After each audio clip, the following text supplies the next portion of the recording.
प्रवीण कुमार एक ऐसा नाम जिसने अपने स्विंग से सबको दीवाना बना दिया था। प्रवीण कुमार के बारे में ये भी कहा जाता था कि उनके पास उतने स्पीड तो नहीं था, लेकिन वो अपने वैरायटी से विपक्षी बल्लेबाजों को तहस नहस कर देते थे। प्रवीण कुमार भारतीय टीम में जितने जल्दी आए उतने जल्दी ही टीम इंडिया से चले भी गए, और विवादों से तो प्रवीण कुमार का पुराना नाता रहा है। एक दो किस्से तो ऐसे हैं जिसे सुन के आपको भी शौक लगेगा, लेकिन इसके बाद भी उन्होंने एक ऐसा प्रदर्शन करके ऑस्ट्रेलिया की सरजमी पे धूल चटाई और क्रिकेट के इतिहास में पहली बार भारतीय टीम को ओडीआई सीरीज में जिताने में भी उन्होंने भरपूर साथ दिया। इस प्रदर्शन को देखने के बाद सबने ये कहा था, इस भाई साहब ने तो गांजा का नशा करके बॉलिंग किया, और जिसके बाद क्या एडम गिलक्रिस्ट, क्या ऑस्ट्रेलिया धराशायी हो गई और भारतीय टीम को एक ऐसी जीत दिलाए जिसे आज तक याद रखा जाता है। दरअसल ये कहानी है 2008 की tri nation series CV series की। इस ट्राई नेशन सीरीज में इंडिया, ऑस्ट्रेलिया और श्रीलंका ने भाग लिया था।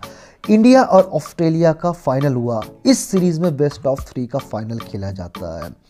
3 सीरीज में अगर 2 जीता फाइनल तो वो टीम फाइनल जीत जाती है। पहला फाइनल इंडिया ने जीता और दूसरा फाइनल ब्रिस्बेन के मैदान पे खेला गया 4 मार्च 2008 को।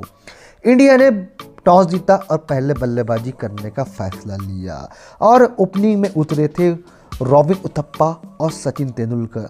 दोनों ने एक शानदार पार्टनरशिप लगाते हुए पहले विकेट के लिए 94 रन की साझेदारी की और रॉबिन उथप्पा वहां पे आउट हो गए।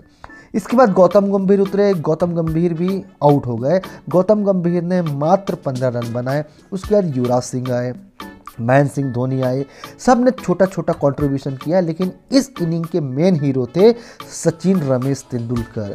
दोस्तों, सचिन तेंदुलकर ने सीरीज के पहले मैच में शतक लगाया था, और इस मैच में शतक लगाने से वो चूक गए थे और 91 रन बना के आउट हो गए थे।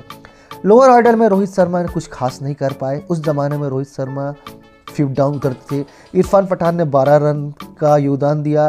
फिर हरभजन सिंह, प्रवीण कुमार, पीयूष चावला ने भी 3-3, 5-5 रन का योगदान दिया, और भारत की पहली पारी 258 रन पे सिमट गई। और सीरीज में एक फाइनल इंडिया जीता था। इस फाइनल को जीता तो 1-1 की बराबरी पर आने के लिए ऑस्ट्रेलिया को 259 रन का लक्ष्य मिला था। 258 रन के जवाब में ऑस्ट्रेलिया की बैटिंग शुरू होती है। ओपनिंग करने एडम गिलक्रिस्ट और मैथ्यू हैडन आते हैं, लेकिन मैथ्यू हैडन और गिलक्रिस्ट और रिकी पॉन्टिंग, उनकी टीम को ये नहीं पता थे कि उस दिन प्रवीण कुमार एक अलग प्रवीण कुमार है। उस दिन प्रवीण कुमार को कोई खेल नहीं सकता, उस दिन प्रवीण कुमार को कोई छू नहीं सकता, और हुआ भी ऐसे। एडम गिलक्रिस्ट मात्र 2 रन बना के प्रवीण कुमार का शिकार हो जाते हैं। उसके बाद रिकी पॉन्टिंग आते हैं। रिकी पॉन्टिंग को तो बॉल ही समझ नहीं आता।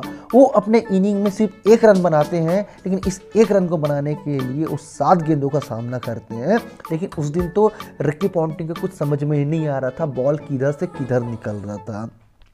रिकी पॉन्टिंग को भी शानदार तरीके से कैच आउट करते हैं युवराज सिंह, लेकिन बॉलिंग पे थे प्रवीण कुमार। और उसके बाद आते हैं माइकल क्लार्क। माइकल क्लार्क का भी आज कुछ नहीं चलने वाला था, क्योंकि सामने थे प्रवीण कुमार। अब प्रवीण कुमार उस दिन एक अलग ही लय में दिख रहे थे। कई लोग ये सोच रहे थे कि आज भाई साहब ने कुछ अलग ही नशा करके आए हैं, और अलग नशा करके आए इसलिए लोग कहते थे क्योंकि उनके मैदान पे बहुत ही ज़्यादा विवाद होते थे, और 1-2 बार तो उन्होंने दर्शकों के साथ जब इंडिया की टीम भारत में खेल रही थी छत्तीसगढ़ की भिलाई के मैदान में, वहाँ भी उनके साथ कुछ खिटपिट हुई थी, दर्शकों के साथ मारपीट, गाली गलौज हुआ था। तो लोगों को लग रहा था कि ये रवैया आज वहाँ भी अपनाया जा रहा है।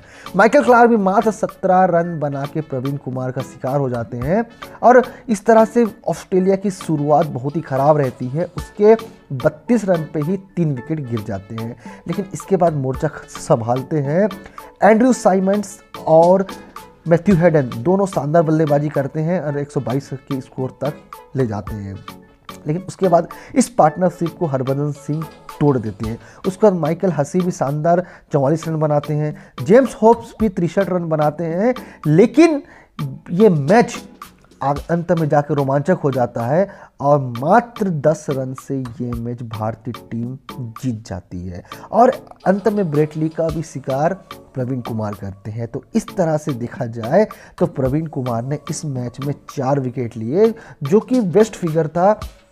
इस मैच में तो 4 विकेट लिए, लेकिन साथ ही साथ ये मैन ऑफ द मैच का खिताब भी जीते। अपने स्पेल के पूरे कोटे में 10 ओवर में 2 मेडन पे 46 रन देके 4 विकेट अपने नाम करते हैं और साथ में श्री संत इरफान पठान को 2-2 विकेट मिलते हैं, हरभजन सिंह को भी 1 विकेट मिलता है। लेकिन जब प्रवीण कुमार को मैन ऑफ द मैच दिया जाता है तो वो भी सोचते हैं भाई मैंने ऐसे क्या प्रदर्शन कर दिया, जबकि इस मुश्किल विकेट पे सचिन तेंदुलकर ने 91 रन की बेहतरीन पारी खेली थी। और ये पहला सीरीज था इंडिया ने जब इंडिया ऑस्ट्रेलिया को हराया किसी सीरीज में। तो इस तरह से भारतीय टीम के नाम एक गजब रिकॉर्ड हो जाता है। ये ट्राई सीरीज जीतकर भारत का एक अलग ही रुतबा होता है। लेकिन इस मैच के हीरो थे प्रवीण कुमार। दोस्तों, प्रवीण कुमार का हमेशा से ही विवादों के साथ उनका नाता रहा है, लेकिन ये प्रदर्शन देखने के बाद ऑस्ट्रेलिया की टीम ने भी कहा कि भाई साहब वाह, आपने क्या प्रदर्शन किया, आप तो मैन ऑफ द मैच के काबिल हैं।